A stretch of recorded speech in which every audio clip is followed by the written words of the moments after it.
Good afternoon po mga kachap-chap.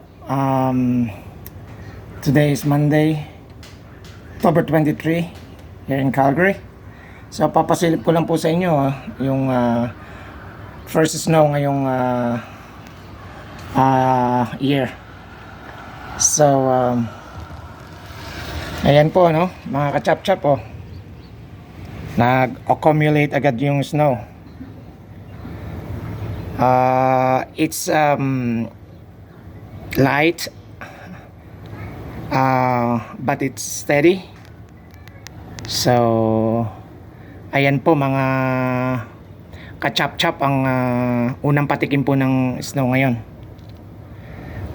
Negative 5 po yung temperature.